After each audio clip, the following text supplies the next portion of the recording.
Grimora. I wasn't looking for a new beginning.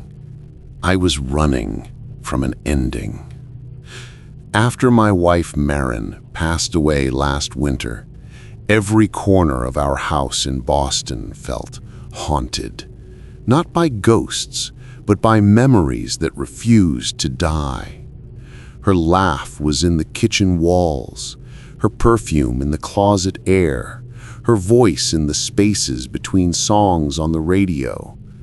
I thought maybe if I left the city, I could leave the grief behind too. So, 3 months later, I packed my life into a single truck and drove west, until I found a cabin listed online for cheap rent near a place called Willow Creek, Vermont. Population? Maybe a few hundred if you count the deer. The pictures showed a simple wooden cabin sitting beside a narrow stream. A white wooden bridge stretched across it, old, arched, half-eaten by moss. Locals called it Willow Creek Bridge. The owner, an old man named Mr. Dalton, barely spoke when he handed me the keys, just muttered, "Stay inside after dusk. The fog rolls in thick down by the bridge." I laughed it off. Every small town had its stories. The cabin smelled of dust and cedar when I arrived. The furniture was simple, a cot, a rocking chair, and an old oil lamp on the windowsill. I set my box down, opened the creaky shutters, and looked out toward the creek. The sun was dipping low, the water reflecting gold and rust. It was quiet, peacefully so. But even in that first hour, something about the air near the bridge felt wrong, heavy, like the stillness was forced. That night, I couldn't sleep. Not because of the crickets or the groaning pipes, but because I could swear I heard something beneath the noise. A whisper. Low, rhythmic, almost in time with the current. At first, I thought it was the water slipping under the bridge, but when I leaned out the window, it stopped. Dead silence. Then came a voice, soft and cracked, as if the wind itself was trying to speak through someone else's mouth. "Ethan!" I froze. My name, clear as day. I told myself I was dreaming. Jet lag, grief, imagination. But that voice didn't sound like Marin. It sounded younger, broken, and it came from the direction of the creek. I shut the window, locked it, and left the lamp burning all night. The next morning, I visited the local diner.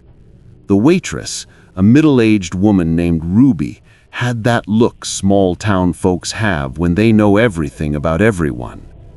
When I mentioned where I was staying, she went still. "You took the Dalton place? By the bridge?" I nodded. She set my coffee down slow.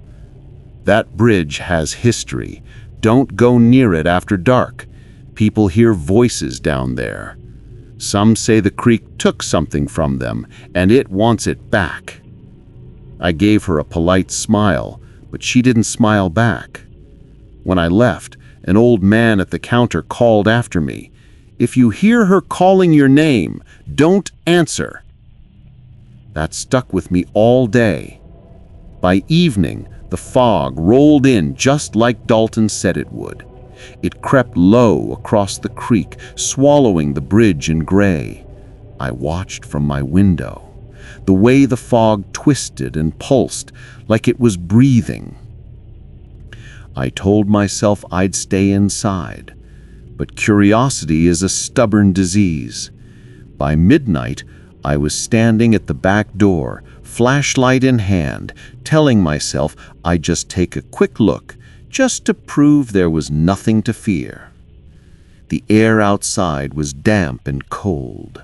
My boots sunk slightly in the mud as I made my way toward the creek. I could barely see the bridge through the mist, but I could hear it, the gentle trickle of water, the hum of insects, and then that whisper again. Ethan. It was closer this time, so close it felt like someone was standing behind me. I turned fast, nothing but fog and trees. I stepped onto the bridge. The wood moaned under my weight. My flashlight flickered once, twice, and then steadied. I scanned the creek below, smooth black water reflecting the pale shape of the moon. "Who's there?" I said. My voice cracked in the mist. The wind stilled, and then, from beneath the bridge, a sound like someone taking a breath underwater. My heart froze. Someone was whispering just below me, the words muffled but deliberate. It sounded like a name, not mine this time, a woman's. Clara! I knelt down, shining the beam into the darkness between the planks. For a second, I saw nothing but water. Then, movement. A pale hand slipping below the surface, slow as if reaching up. I stumbled back, the beam shaking. The hand vanished. When I looked again, there was only rippling water and silence. I ran back to the cabin and didn't stop until the door slammed behind me. My pulse was pounding so hard I could barely think. As I leaned against the door, catching my breath, I saw something that made my blood turn cold. There, on the inside of the window glass, written in fogged breath, were the words, "You heard her name. Now she knows yours." The lamp flickered once, and the cabin fell into darkness. I didn't sleep that night. Every time I shut my eyes, I saw that pale hand reaching out from the water and the words written on my window. "You heard her name. Now she knows yours." By morning, I convinced myself there had to be an explanation. Condensation, coincidence, fatigue, anything but ghosts. But when I stepped outside, I saw footprints leading away from my porch, small ones, barefoot. They stopped at the edge of the creek and vanished. The bridge looked different in daylight, harmless even. Sunlight broke through the trees and glinted off the water. I almost laughed at myself. But as I leaned on the rail, I noticed something wedged between the boards. A small silver locket, tarnished black with age. I pried it loose and opened it. Inside was a photograph, water-damaged but visible. A young woman, maybe 20, with long, dark hair and the soft kind of smile you don't see anymore. On the other side was an engraving. Clara, 1932. My stomach dropped. That was the name the voice had whispered last night. I pocketed the locket and decided to visit the only person I knew, Ruby, the waitress from the diner. When I slid into the booth, she didn't even say hello. She just looked at me and said, "You saw her, didn't you?" "How do you know that?" I asked. "Because everyone who rents that cabin does. Not all of them live long enough to talk about it." She poured me a coffee, hands trembling slightly. Then she told me about the bridge. Back in the 1930s, the town mill stood upstream. A girl named Clara worked there, engaged to the mill owner's son. One night, he was found dead near the creek, drowned. People said it was an accident, but whispers said Clara pushed him after finding out he was unfaithful. Days later, she disappeared. The sheriff drugged the creek for weeks but never found her body. Only her locket, the same one now in my pocket, was caught on a branch beneath the bridge. Since then, people claimed to hear voices calling from the water. Some said Clara was looking for her lover. Others said she was looking for anyone foolish enough to listen. Ruby leaned close. The bridge chooses people. Once it calls your name, it won't stop until it gets what it wants. I asked her what it wanted. She looked at me with pity. Company. I drove back to the cabin with her words echoing in my head. Maybe she was just superstitious, but when I pulled into the drive, the world seemed off. The air was too still. No birds, no insects, only the soft gurgle of the creek. I stepped inside. The cabin smelled of river water, damp and metallic. And then I saw something that made my knees buckle. Marin's photograph, the one I kept on the mantel, was gone. In its place sat the locket. Open, Clara's faded smile staring up at me. I backed away, my breath catching in my throat. "I don't know what you want," I whispered, "but I'm not staying here." I grabbed my keys, stormed out, and drove straight to the next town over. I booked a room at a roadside motel and told myself I'd leave in the morning. But sleep doesn't care where you run. That night, I dreamed of water. Dark, endless water. And beneath it, faces. Dozens of them, pale and silent, their eyes open and unblinking. One of them rose to the surface, a young woman with black hair floating around her like smoke. She smiled at me through the ripples. "You heard me. Now I can hear you." I woke up gasping, the sheets soaked with sweat. My hands smelled faintly of river mud. When I sat up, I saw something glinting on the nightstand. It was the locket. I hadn't brought it with me. I packed my bag and left before dawn. The fog was already thick, even miles away from the cabin. But as I drove, the road seemed to pull me back toward Willow Creek. Every turn, every mile marker, it was like the world was folding it on itself, steering me home. When I finally reached the bridge, the fog was so dense I could barely see 10 feet ahead. The water below was restless, churning like it wanted to speak. And then I saw her. A figure, standing at the center of the bridge, white dress clinging to her skin, hair plastered to her face. She wasn't transparent. She was solid, human, but wrong somehow. "Clara?" I whispered. She turned toward me slowly. Her eyes were too pale, like washed glass. "He drowned me, but he said your name before he died."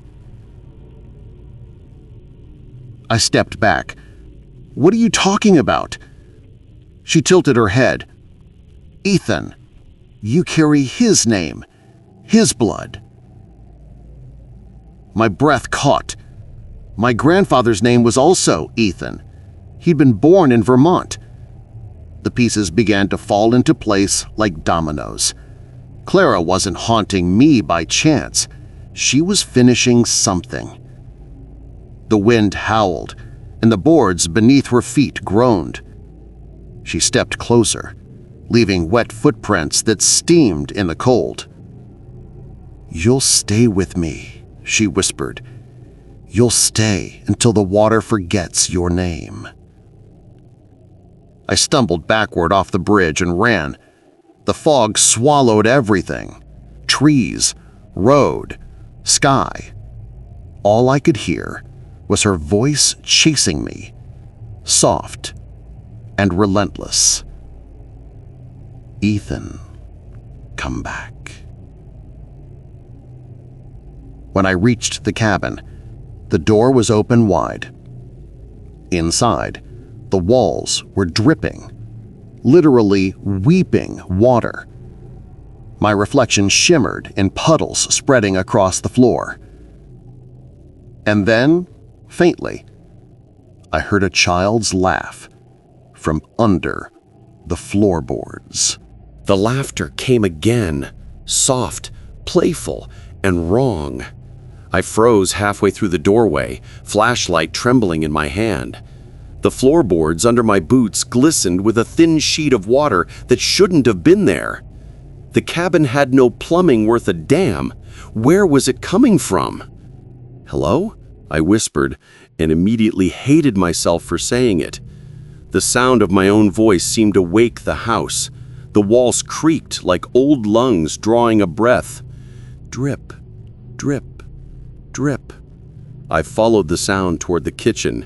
Every step made the woods sigh. When I swung the light across the counter, I saw muddy handprints leading toward the cellar door.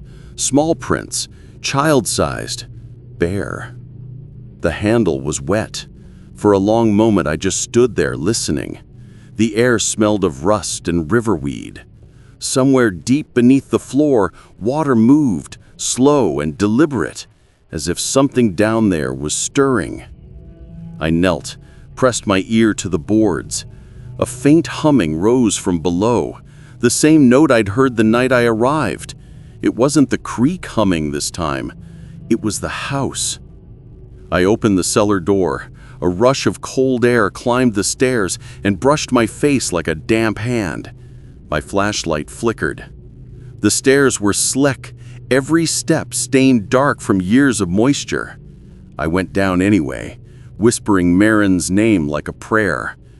Halfway down, I heard the laughter again, then a splash. The cellar was half flooded, ankle-deep water shimmering under the beam. Old furniture floated like corpses, a chair, a bucket, something that looked like a child's doll. But the doll moved. It bobbed once, then turned slowly until its porcelain face stared straight at me. One of its glass eyes was missing. The other gleamed with reflected light. I backed up the stairs, nearly tripping over myself. The water sloshed behind me, footsteps chasing, soft and quick. I slammed the door and braced it with a chair. For a long time, I just stood there in the living room, breathing hard, listening to the faint splashing below. Then silence. I sank onto the couch. My mind was unraveling. I thought of calling for help, but who would I call? "Hi, the ghost in my basement is laughing at me?" I pressed my palms to my eyes until stars burst behind them. When I opened them again, I wasn't alone. She was standing in the corner. Clara. But she looked different, softer, younger. Her hair hung in dripping strands, her skin almost blue. She wasn't smiling this time. "You shouldn't have opened the door," she said. "I didn't. I closed it." "Not that door," she murmured. Her eyes drifted toward my chest. "That one." And then she vanished. I didn't move for hours. When dawn finally crawled through the curtains, the air felt dry again. The floor was clean. No water, no footprints, no doll. I told myself it had to be grief, hallucinations maybe. But then I looked outside. The creek had risen overnight, swelling against the banks. From the bridge, mist curled upward in long white arms, reaching toward the cabin. And at the center of that mist, for just a second, I saw Marin. Her hair loose, her dress flowing like river silk. She lifted her hand as if to wave. I ran outside before I could stop myself. "Marin!" She smiled sadly and took a step backward, onto the bridge. Then she was gone. I fell to my knees on the cold ground, gasping, trying to make sense of it. But the air around me began to thrum again, low and steady. The water beneath the bridge bubbled like it was boiling. A voice rose from it, Clara's, sharp with jealousy. "She called for you first. She thought you'd come back for her, but you belong here now." The fog thickened until the world disappeared. I stumbled blindly, found my way back to the porch, and locked myself inside. For the next 2 days, I didn't leave. I barely ate. I slept in bursts, always waking to the sound of dripping water somewhere inside the walls. Sometimes I thought I heard Marin humming a tune we used to share. Other times, Clara whispering that same single word, "Stay." By the third night, I couldn't tell their voices apart anymore. I started writing everything down, these notes, these memories, because I was afraid I'd forget what was real. But even as I wrote, the house seemed to breathe under my pen. The wood pulsed faintly, like a living thing. When I touched the wall beside me, it was warm, and behind it, faintly, something pulsed back. That was the moment I knew I had to leave, no matter what. I packed a bag, grabbed my keys, and stepped onto the porch. The fog was waiting. It wrapped around my ankles like chains. And from the direction of the creek came a voice that wasn't Clara's. It was a man's, hoarse, desperate. "Ethan, help me." I turned toward the bridge and saw a figure kneeling on the boards, coughing up water that glistened in the moonlight. He looked up, and my heart nearly stopped. It was me. Same face, same eyes, same terror. The reflection of a man, still trapped beneath the water. I should have run. But when you see your own face staring up from the dark, running isn't the first thing that happens. It's disbelief. It's the sound of your pulse drowning out everything else. The figure on the bridge coughed again, choking on water that streamed from his mouth in a steady line. Each drop hit the boards with a hollow tap. He lifted his head. His eyes were pale, empty mirrors. "Ethan," he rasped. "She won't let go." My flashlight slipped from my hand. It rolled across the porch and went out, leaving nothing but the faint silver glow of the fog. I took a step forward without meaning to. The air between us felt thick, like the world was underwater. "Who are you?" I whispered. He smiled, a terrible, cracked smile that looked wrong on my face. "I'm what's left, the part that didn't make it across." Then he sank. No splash, no ripple, just gone. The boards where he'd knelt were dry. I stumbled back inside and bolted the door. My heart hammered until my ribs hurt. The cabin smelled stronger now, mud and algae, the rot of something dredged up from deep water. I grabbed the old journal I'd been using and wrote until the sun came up, every detail, every sound. I thought if I could keep the story straight on paper, maybe I could keep myself straight.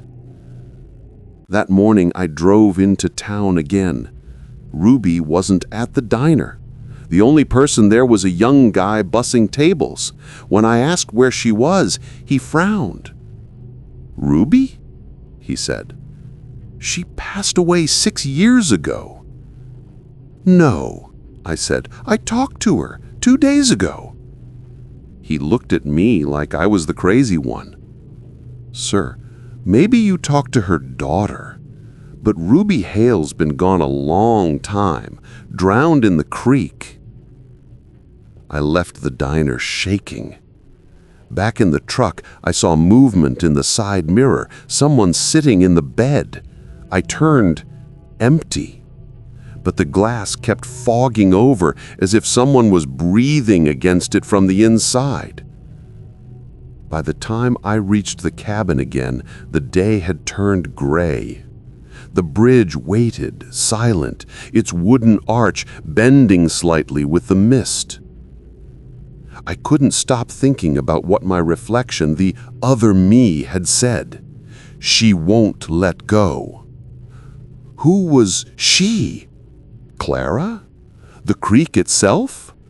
Or Marin, trapped somehow between them?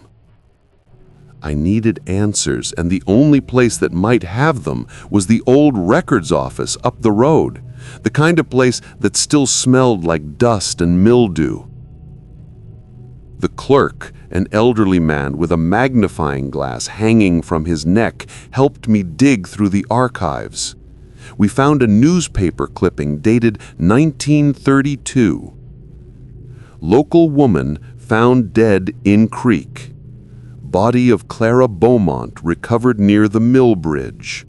Authorities suspect suicide following the drowning death of fiancé Thomas Walsh. Walsh. My grandfather's name. Below the article was a photograph, grainy but clear enough. Clara standing beside a man who looked unsettlingly like me. The clerk chuckled softly. "Small town, eh? You got kin in Willow Creek?" I left without answering. When I reached the cabin, dusk was bleeding through the trees. The fog was already crawling from the creek like smoke from a slow fire. I placed the newspaper on the table and stared at it until the words blurred. If Clara had died by suicide, maybe her spirit wasn't looking for revenge. Maybe she was looking for what she lost. I whispered to the empty room, "What do you want from me?" The lamp flickered once. The air grew cold enough for my breath to show. From somewhere deep below the floor came a single word. "Remember." The floorboards shuddered. The cellar door creaked open on its own. Water light danced up the stairs, reflecting like ripples of liquid glass. I should have left. Instead, I went down again. The cellar was deeper now, half submerged. The walls wept moisture. In the far corner, a shape floated just below the surface. I waded closer, the icy water biting at my skin. It was a trunk, old and swollen with age. The lock crumbled under my touch. Inside were fragments of letters, faded photographs, and a wedding ring tied to a ribbon. One of the letters was addressed to Thomas Walsh. The handwriting was delicate, looping. "My dearest Thomas, I forgive you. Meet me at the bridge tonight so we can begin again." The date was the night before both of them died. A sound rose behind me, a soft sigh, followed by the ripple of movement. When I turned, Clara was there, standing in the water, her white dress blooming around her like mist. "He didn't come," she whispered. You did." "I'm not him," I said. "But you carry him. Every drop of his blood remembers." She lifted her hand. In her palm lay the silver locket, gleaming as if newly polished. "Say his name. Say mine. Bind the two and the bridge will close." Before I could speak, the cellar trembled, the walls cracked, spilling more water. The house groaned, a deep, wet roar filling every beam. Clara's eyes widened, not in anger, but in fear. "She's waking," she said. "The water remembers us all." Then she dissolved into mist, leaving me alone with the rising flood. I fought my way up the stairs as water surged behind me. By the time I slammed the door, the house was shaking. Windows burst inward, spraying cold rain that wasn't rain. Outside, the creek had overflowed its banks, swallowing the path. And on the bridge stood a shape taller and darker than the fog itself, something vast, wearing the outline of a woman, her face hidden by hair that moved like roots underwater. Every whisper I'd ever heard blended into one voice, deep and endless. It said, "Ethan Walsh, you were born from my river. You will end in it." The fog swallowed the bridge whole. I couldn't see more than a few feet in front of me, but I could feel her there. The thing that called my name like a mother, scolding a child who'd wandered too far.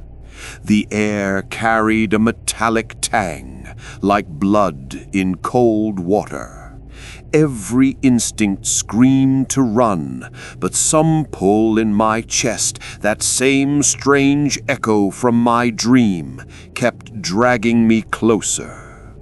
I stepped forward, boards groaning beneath my boots. My flashlight flickered again, throwing weak ribbons of light that died before touching her. "Who are you?"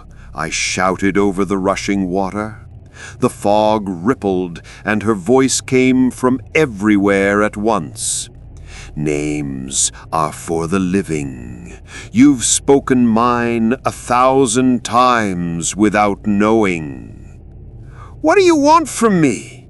The shadow leaned forward, and I caught the faintest shimmer of her face. Not one, but many faces, overlapping like reflections on a broken mirror. Clara, my reflection, the drowned, all of them. "I want what was promised. I want my name returned." She raised her hand, and the creek surged upward like a living wall. It crashed around me, but didn't drag me under. Instead, it lifted me, 1,000 cold hands beneath the surface, guiding me to the center of the bridge. Below, something glimmered, a shape trapped in the water, a ring of light, spinning slowly. It was the same silver locket I'd found in the cellar. "You opened his chest, now open yours," she whispered. I didn't understand until I felt the pain, a deep, splitting ache right behind my ribs, like the water itself was reaching inside me. My breath hitched, the world swayed. I dropped to my knees, clutching my chest. "I didn't do anything to you," I gasped. The water hissed. "You carry his guilt. You carry his blood. His promise was mine, and through you it still beats." Suddenly, the fog shifted. I wasn't on the bridge anymore. I was standing in the cabin, except everything was older. Candlelight instead of electricity. The smell of river silt thick in the air. A man stood before me, and I knew instantly. Thomas Walsh, my grandfather.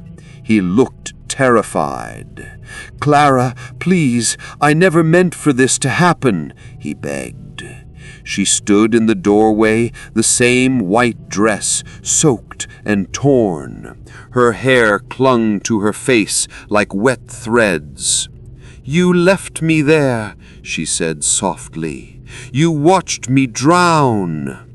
Thomas took a step forward. "No, I tried to save you." Her voice broke, shifting from sorrow to fury. "You tied me to the bridge so I couldn't run again. You said if I couldn't be yours, I'd be no one's." The scene warped. The boards beneath Clara cracked. Water burst upward, dragging her screaming into the dark.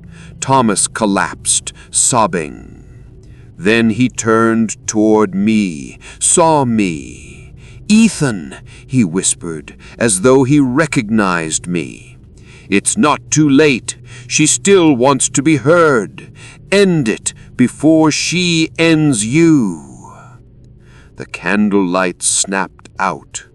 I was back on the bridge, gasping, drenched in icy water. The spirit loomed over me, her hair drifting like ink in water.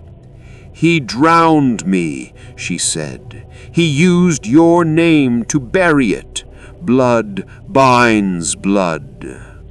"I'm not him," I whispered, "but if setting you free means ending this, tell me how."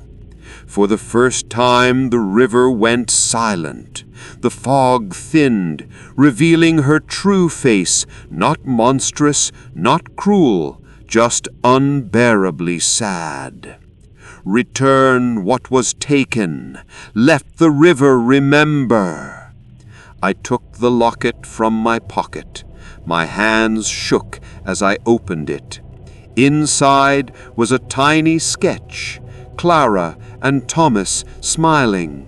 But something strange shimmered beneath the paper, as if the metal itself pulsed faintly. Without thinking, I hurled it into the creek.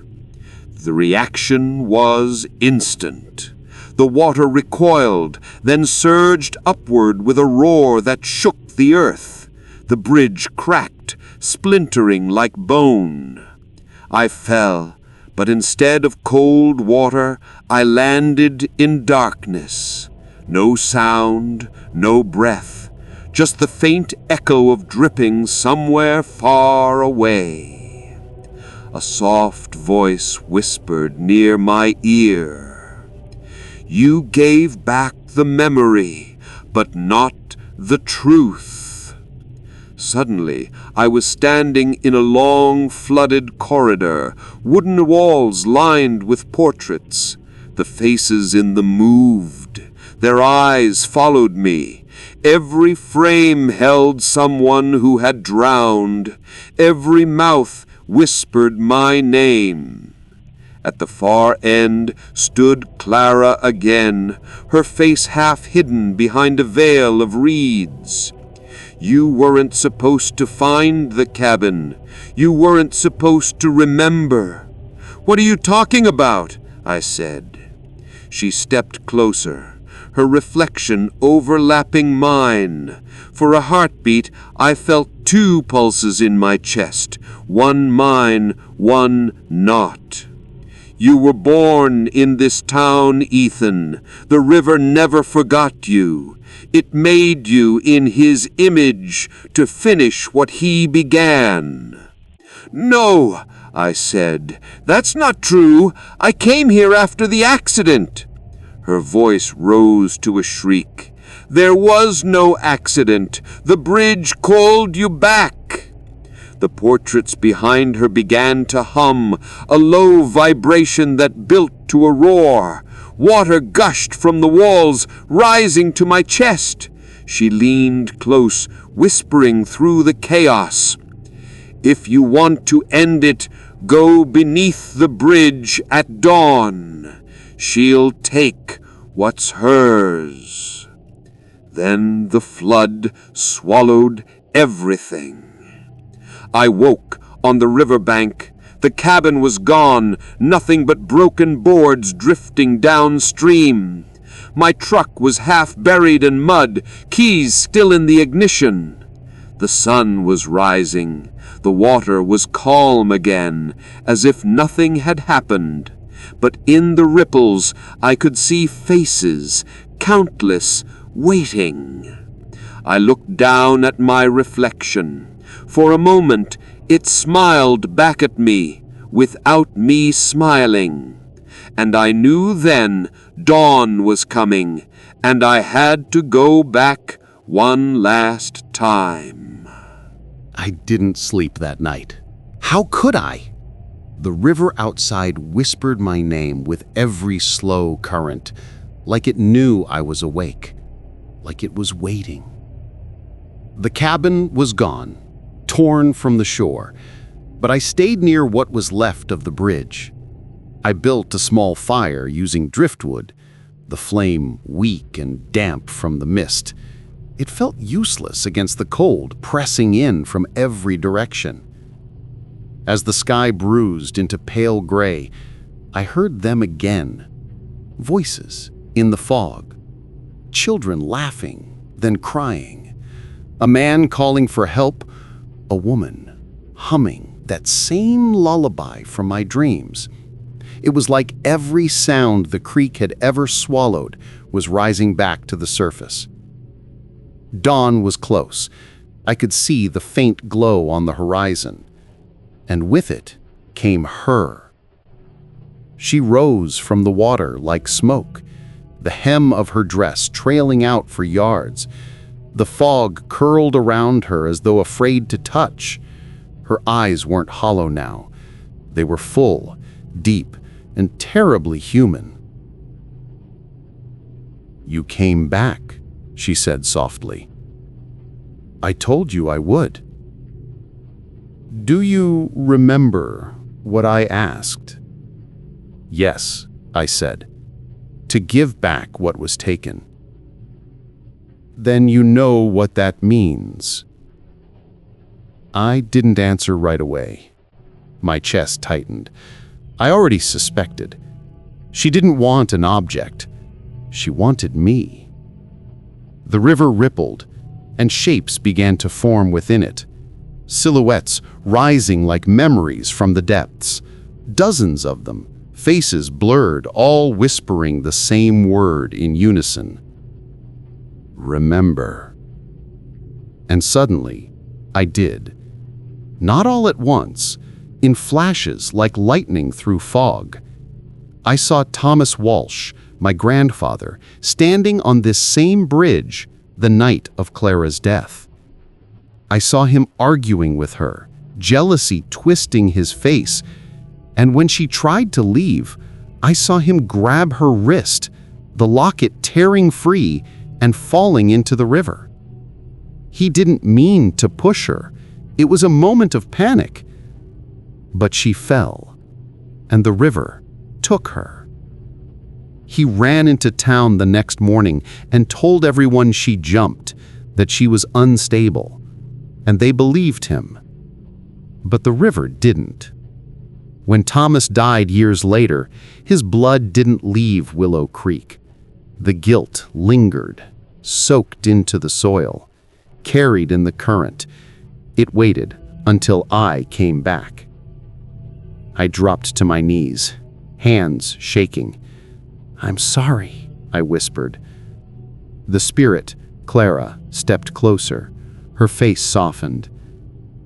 "He hid behind his blood," she said, "but the river keeps score. You can free us all, Ethan, if you let her finish what he started." "What will happen to me?"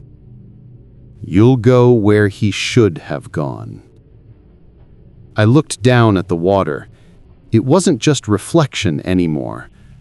I could see a depth beneath it, something ancient, shifting, awake. The fire beside me hissed out as if snuffed by unseen fingers. I took a step toward the edge. The current swirled, and for a moment I saw my own reflection again. But it wasn't me this time. It was Thomas. His mouth moved, but I couldn't hear the words. Then another face joined his, Clara's, pressing her forehead against his in the reflection, both half translucent. I realized this wasn't punishment. It was balance. I turned back to the ghost. "If I do this, will you rest?" She smiled. A small, tired smile. "The river will remember us kindly."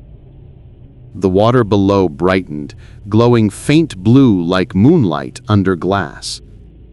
I took one deep breath and stepped off the bridge. Cold swallowed me instantly. It wasn't pain, just weight. The deeper I sunk, the quieter everything became, until all I could hear was my heartbeat, slowing, sinking with the pulse of the river. For a moment, I saw Clara reaching toward me, her hand open. Behind her, countless faces moved through the current, each soul the river had ever claimed. Some smiled, some just watched.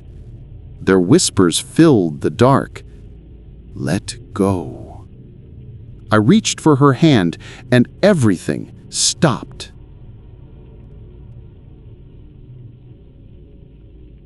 When I opened my eyes, sunlight poured through leaves.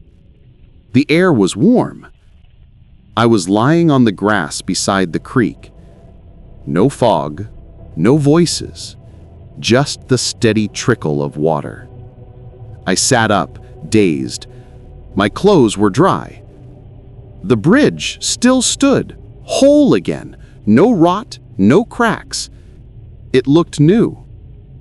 And the locket lay beside me, gleaming in the sunlight.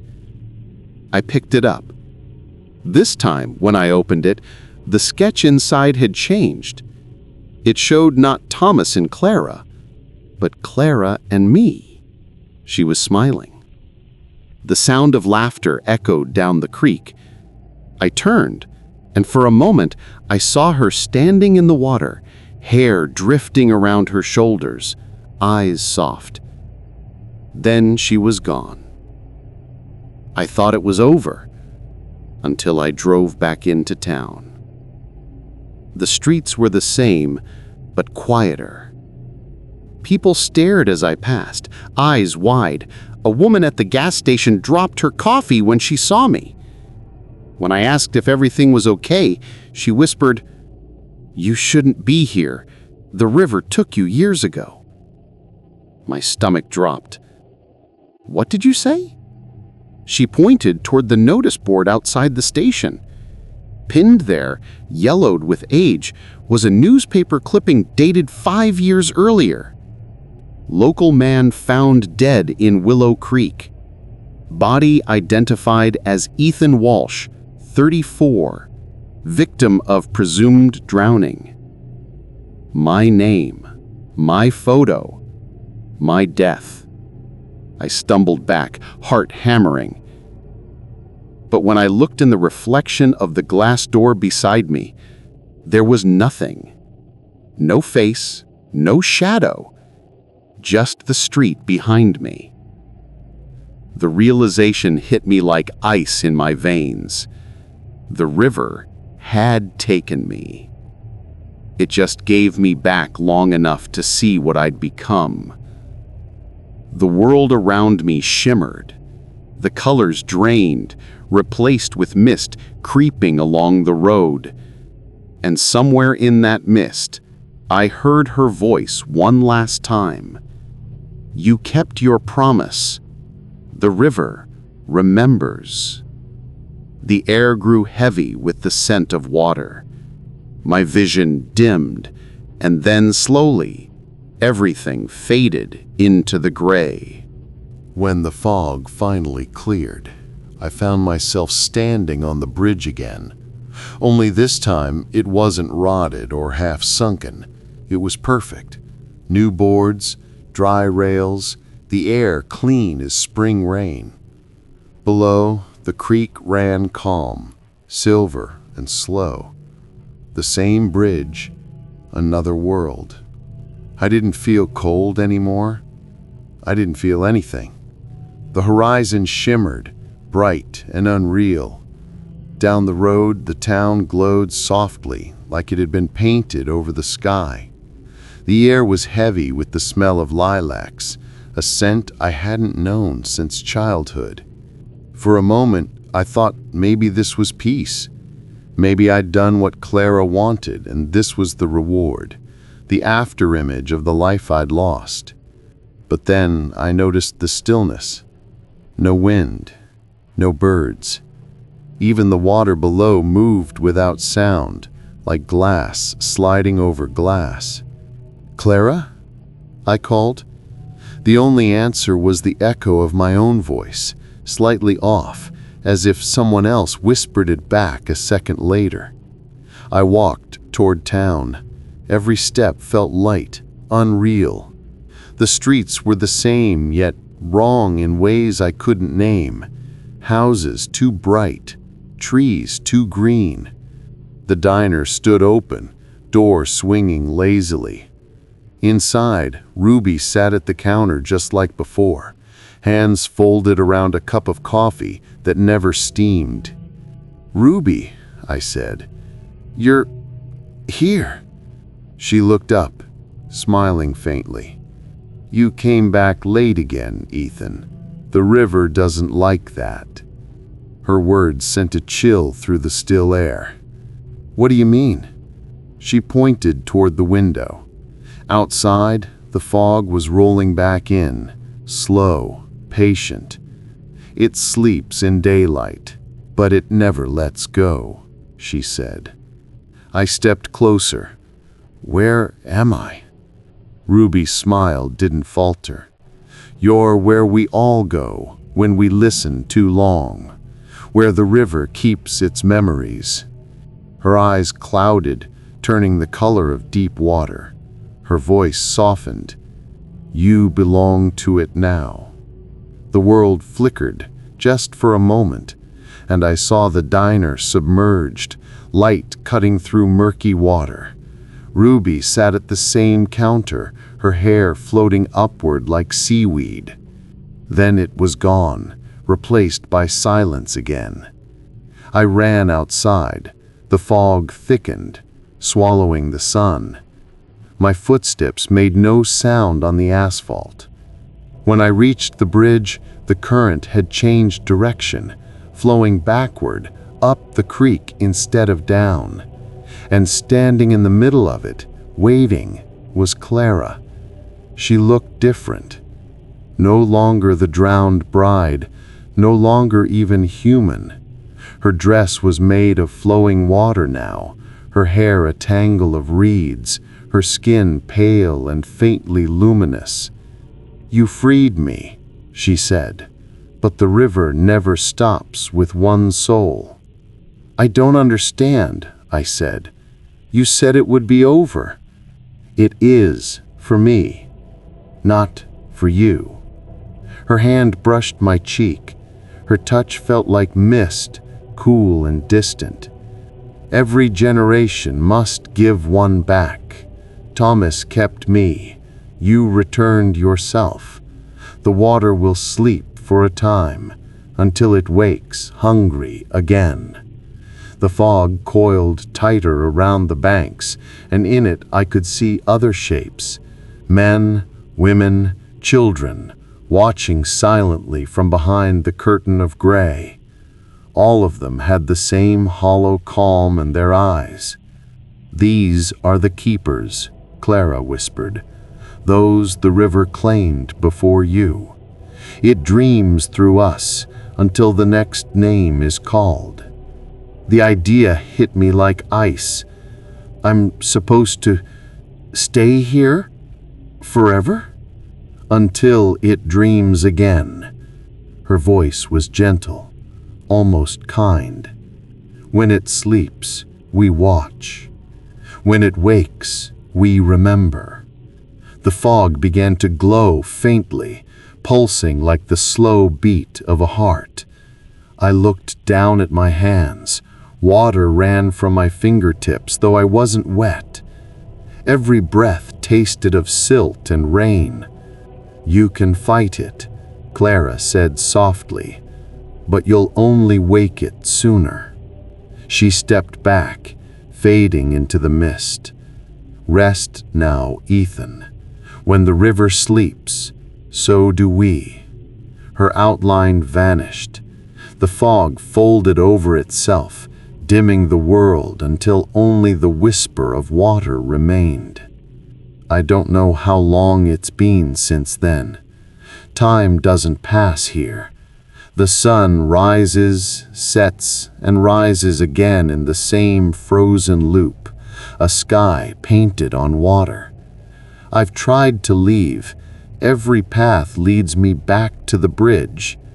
Sometimes I see travelers passing through Willow Creek, campers, fishermen, lost hikers. They never notice me. But if they lean too close to the water, if they listen too long, they start to hear the whisper, and I can feel the river stirring. When it wakes, one of them will see me standing on the bridge. They'll think I'm alive. They'll ask what happened here. And I'll tell them. I'll tell them everything. Because that's how it begins again. The fog thickens as I finish writing this. The locket lies open beside me, the faces inside shifting slowly, one fading into the next. Clara, Thomas, me. And now, someone new. A young woman I've never seen before, wearing a backpack, walking along the trail that leads down to the creek. The river hums softly. It's waking. I stand, looking toward the path as the first light of morning cuts through the mist. Somewhere out there, she's hearing the whispers too. And as the current starts to rise, I realize what the river has always wanted. Not vengeance, not forgiveness, memory. It doesn't keep souls. It keeps stories. The water flows beneath the bridge, silver and endless, carrying them all. And now, it carries mine.